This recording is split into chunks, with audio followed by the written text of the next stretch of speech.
Hi everyone and welcome to another Toronto real estate update. I do these videos every few months only when there's something new to say. I don't want to make a video every month saying prices are up, prices are down. I only want to make videos when there's big changes. My last video was January 2022, I believe, and I have a lot of changes. Right now, I'll be reporting on April 2022 and give my predictions for the spring market and where we're going in the future. First of all, I'd like to shout out everyone who's reached out to me on YouTube just to be their realtor to buy or sell. So I'm pretty excited that people are actually trusting me and people are reaching out. So that shout out to those people. And then second shout out, I'd like to point out to my course that just launched a week ago, Canadian Finance Pro. It is now live. It is $297. I am talking everything related to Canadian finance. If you're interested, there is a free 10-minute masterclass, which is just a snippet of the course in case you're interested. It is a short video just to let you see what you'll get as part of it. A few perks: you'll get private access to a Facebook group where I do live Q&As every month. The next one being May 14th, which is next Saturday. You'll get lifetime access to Discord server where we can talk about trading options or stocks or anything related to Canadian finance. If you're interested, I'll leave a link to my course, Canadian Finance Pro. Jumping right into it, I have the results here for February 2022, March, and April. So it looks like February was our local peak. This is before the rate hikes. If you want to break down what happened, look at the Bank of Canada overnight rate and then look at the prime rate. The banks usually keep a 220 basis point spread, but I don't think this will stay forever. So as this increases, this should go up relatively the same amount. So 2.2% variance. In March, they did a little bit of an increase, 25 basis points. So this went up 25, this went up 25. And then in April, or end of April, I believe, the rates went up 50 basis points, which is the highest increase in I think like 10 years. So this went up 50 basis points, and same here. So as interest rates rise, as mortgage prices rise, people can afford less and prices should come down. And that's what we have seen. So we have an average price in the GTA of 1.334 million, which was the peak. So 27% up from the year before. This is not normal. This is insane. I don't like it. I'm not happy about it because people can't afford. My clients can't afford anything. But we see here interest rate increase. People kind of get freaked out. Number comes down a little. I think it was like 3%. Still 18% above last year, which is still too much. Interest rates go up again. People get more spooked. Prices drop a little bit more. 1.254, which is still too high, which is still 15% above last year. What I want to break down, I think these numbers are more important, just like the detached, semi-detached, and the condos. So I kind of wrote down all 3 months and the spread between them. Where's my Excel? So here I have the 416 and I have 905. What I did, listed the sales price of each and then just broke down the variance. This is month over month. And then this is April versus February. I think everything will be compared to February because that was the highest prices ever. And we might not see that again for a while, but I'm not really too sure. So let's break down what happened. Red means prices went down month over month. And then green means prices went up, which might be a little weird. I can't exactly explain why prices went up in April as interest rates went up, but it could be skewed by less sales. It could be skewed by the data. If we take a look at the number of sales, so here sales are down 41% from last year, 8,000, but they are down from last month. So 3,000 sales less from last month. And then 2 months before, relatively the same amount. Okay, not a big deal here. But what we can see, maybe some desperation. Take a look at the active listings. 7,000 active listings. We went up to 10,000 and now we're up to 13,000. So more inventory. The big issue I found in November, December, January was lack of inventory, but at least we see that now. Hopefully we can get some reprieve on these prices. They don't, it's too soon to see the full effect. Like we might see the full effect in 3 months, maybe in 6 months, but everyone thinking there'll be a flash crash. Like I don't think that'll happen just because, just an example of my clients booked a 5-year rate at 1.5% in September 2021. So they'll be in trouble September 2026 when it comes to renew. If you're variable, which there are a lot of variable, I don't know why you would have gone variable, considering the fixed was so low and you would have known that fixed rates were increasing. No, that interest rates were would increase forever. So I don't know why you'd go variable. Obviously, you want to go variable when interest rates are high, and then you can only expect them to go down, or you can make an estimate to go down. But when interest rates are like bottom level, so like 0.25, I don't know why you wouldn't have gone fixed, just because you can reasonably expect them to increase. Everyone said they'd be increasing. I thought interest rates would have went up in January, but they didn't. They kind of waited till March and then April. We can expect another one in June, maybe another 25 basis points. But if we take a look at some of these numbers, nothing too crazy. I did expect the 905 to go down more because they went up more than Toronto, because I guess they had more room to grow as people move back to the office. And, everyone thought downtown would be dead forever. I knew that was short-sighted. Like, I can't believe people thought we'd be working from home forever. A lot of companies are, but like my company, I'm in the office more often now, and soon will be 5 days a week, which I'm pretty unhappy with, but that's a story for another video. But prices are down 5% and then 6%. So if we look at April over February, this is 11%. 11% seems like a lot, but it's still above last year, which I'm still unhappy about. Even if we go down, another 10%, it'll still be overpriced. So I'm not sure where we go from here. One thing I found is investors are reaching out to me. So everyone who reached out to me on YouTube to buy, they're actually investors. They found a dip in the market. They say, hey, I wanted to buy in February, and things kind of dropped, and now I'm getting the same house at a 10% discount, and they're kind of happy. So I found investors are buying the dip, and I'm not getting many buy and hold forever type of folks, but we'll kind of see where we go. I'll probably make another video in July, like every 3 months, so we can see real movements in the market. I'll expand on this going forward, but semi-detached went up from February to March, and then condos went up. But condos, I found still hot because everyone can still afford $800,000. Obviously, I would expect a bigger decrease in the $2 million range. How many people can afford this? But a single person can afford $800,000. But then, it would have to be like a really well-off couple, or just get some money from the parents in order to afford the detached. But I guess, I don't know what it is, as if people are working from home, or people kind of move downtown or into Toronto, they want more space. I'm not sure why. I'm not sure why the detached prices are up. But, if we look at over the last few months, condos are flat, semi-detached are flat, and then detached are down a little bit. I'm not sure where we go from here. Do people expect more decreases? I think for the next 6 months as interest rates increase, yes. But how much? Maybe another 10%? Does that help? Not really. Like, people were saying house prices were expensive, 3 years ago. Again, I'm not sure where we go from here. Would the Bank of Canada continue to increase rates and then cause a bunch of people to default? Obviously not. They won't want to. They won't want like 3 million Canadians out of a house.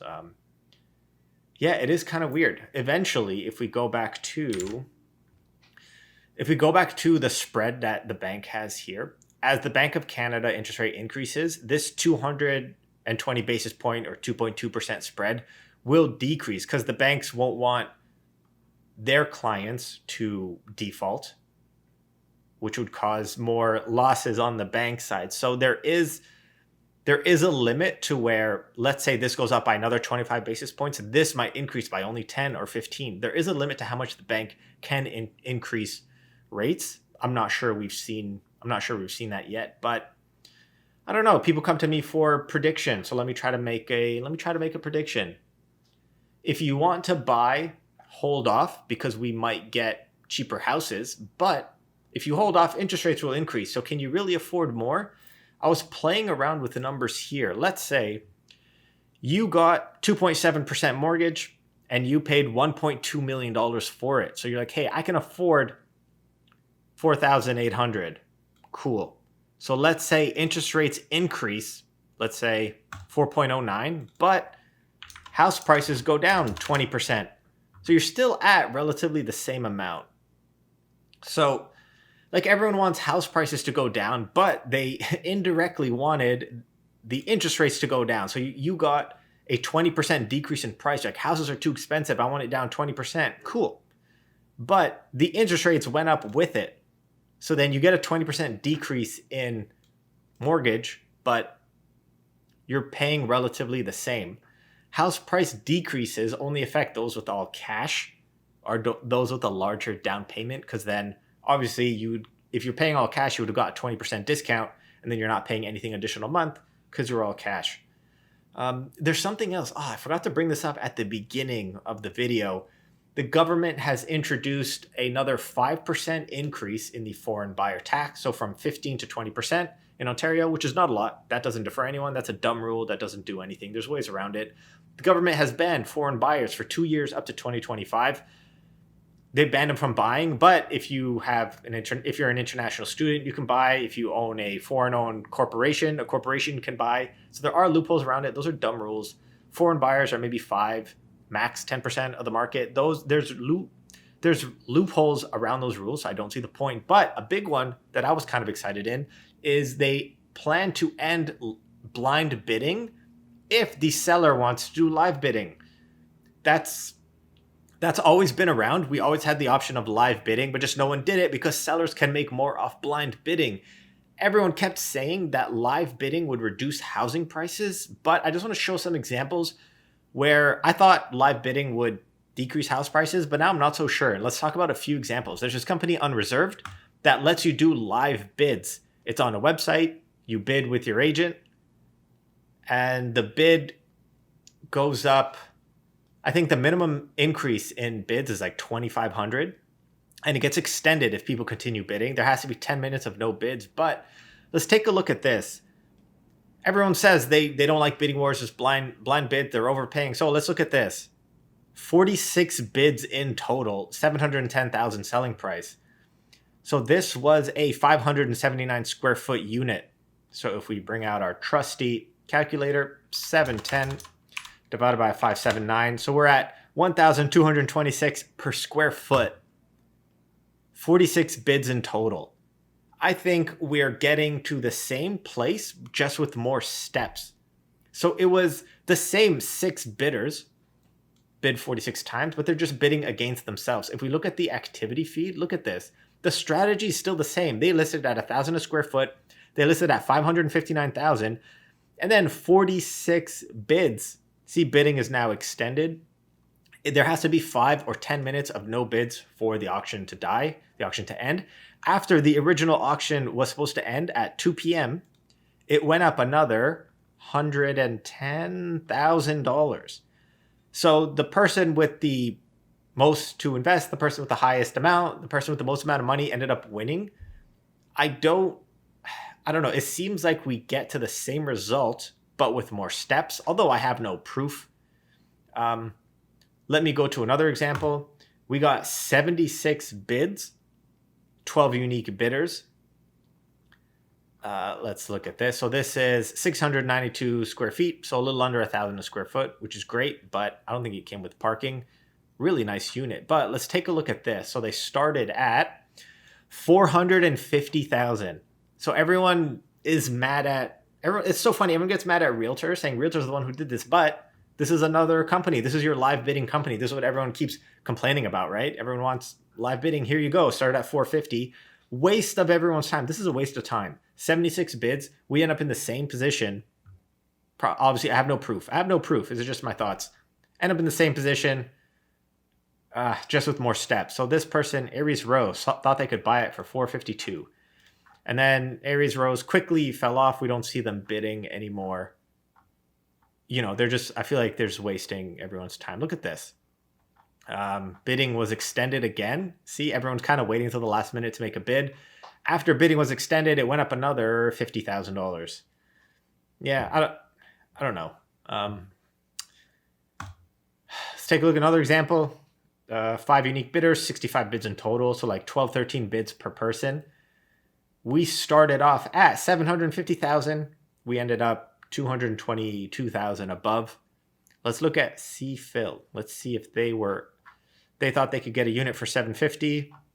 We go near the end, they weren't even close. So again, wasting everyone's time. Like if you're a buyer, this is frustrating. If you're a seller, listing low gets you the most amount of money. Listing low is the strategy for now, it's still a seller's market relatively. We haven't switched over to an equilibrium or a buyer's market, which would be great. Um, but yeah, I'm on the fence about this live bidding. I don't see the point. I think it's less work for the seller. Could it be? I'm actually not sure because they have 65 bids. And then their original offer end date actually did get extended, which is funny, which seems to always happen. If you want, you could go around unreserved and you could check out all these houses. So everything I see has a lot of bids, 25 bids, 32, 38, 65, 74, 77. This is so funny. Yeah, I'm not sure how to feel about live bidding. Just makes people feel, I don't know, like it's more transparent, which is true. But we end up in the same position. The person with the most amount of money ends up winning the unit, I guess. Is there anything else I want to point out? If we're looking at the prices, let's say we're at 1,254,000. If people are expecting another 50% decrease in price, I say impossible. That won't happen. Like you're just dreaming. If you've been waiting for the last 10 years, we're getting a decrease in price now because there's major like economic changes, macroeconomic changes. I understand. But remember what happened in 2017? April 2017 was the local peak after they introduced the foreign buyer tax and all these stress tests and all these rules. Prices went down for about 6 months and then they came back up. I have proof of that here. So we look at April. This was the peak. Let me try to zoom in. So we're at April, 920,000, 25% increase, which is what we're seeing in 2022. Huge increase. I don't like this. 920,000. If we go forward 2 months, this is after the rules came into effect. Prices went down like 15%. Hold on. How's my math? 920 times 0.85. Okay. Almost 15%. That's in 2 months. Prices went down 50% in 2 months. And everyone's like, hey, I think it'll go down more. Maybe I'll wait another year. This will go down. Maybe it'll go down next year to 747. But then check out a year later. So this is April 2017. I showed you June 2017. Let's look at April 2018. April 2018. Zoom in a bunch of times. We're back up 804. We're not back up to the peak. Obviously not. But look, prices went down 793. Prices came back up 804. So if you've been waiting for a decrease in price, how long are you going to wait? Everyone's been waiting for decreases. Fine. That's great. Fantastic. But are you going to wait for another 10%? Are you going to wait another year? Are you going to wait 2 years? Do you really think in 10 years prices will be the same, if not lower, than they are? I know there was, when we experienced like crazy high interest rates in 1982, it took 20 years, 15 years for prices to come back. Would that happen again? Maybe. Do I think it's likely? I don't know. Not in Toronto. Not in Toronto. I have no proof of that. That's just my gut feeling. If you're wondering what I'm doing, I'm looking to buy my 4th property. I'm a long-term investor. These minor fluctuations in price and interest rates don't affect me too much. Obviously, I started investing 12 years ago. Everything was a lot cheaper. Everything was cash positive. I've been struggling to find cash positive properties in Toronto, so I have to go up to the suburbs, which the suburbs haven't experienced a greater drop in price, as you can see here, and it might make things a little more affordable. For myself, I've been finding rental rates are the same, if not increasing. So prices decreasing. This is good for me as an investor. My long-term goal for everything, I want to own more property. So I invest in stocks, I do options, I do this YouTube. I'm an accountant. What I want to do, the more amount of money I make being an accountant or stocks or trading, I take it out and I buy more property. I'm in property for the long term. These minor fluctuations do suck. The increases, like this price, to me, I want to own detached in Toronto. This is unattainable. It's impossible. These prices, 1.5, a little more attainable for me, but I still can't afford it. So I have to go like semi, I have to go townhouse. But we're trending in the right direction. If you're flipping houses, probably not the best idea. If you want to buy and hold, these local fluctuations, I'm not sure it would affect you too much. If you have a variable interest rate, expect more monthly payment going forward. If you're fixed, you're probably happy. Again, my client got 1.8% fixed for 5 years. So 2026, they might have to make some lifestyle changes if interest rates keep increasing, but we'll see. We'll see what happens. I think that's it for now. Let me know if you have any questions. If you're interested, join my course, Canadian Finance Pro. I have a 7-day refund policy for any reason. It's only 7 hours of content now. I will be adding more content every few months. The goal is 20 hours. This is my new business venture. Hopefully I can continue growing and adding new modules. This won't be the only course I'll launch. I'll continue launching more every few months, maybe every year, because this was a lot of work. Thanks for watching. Let me know if you have any questions and tune into the next one.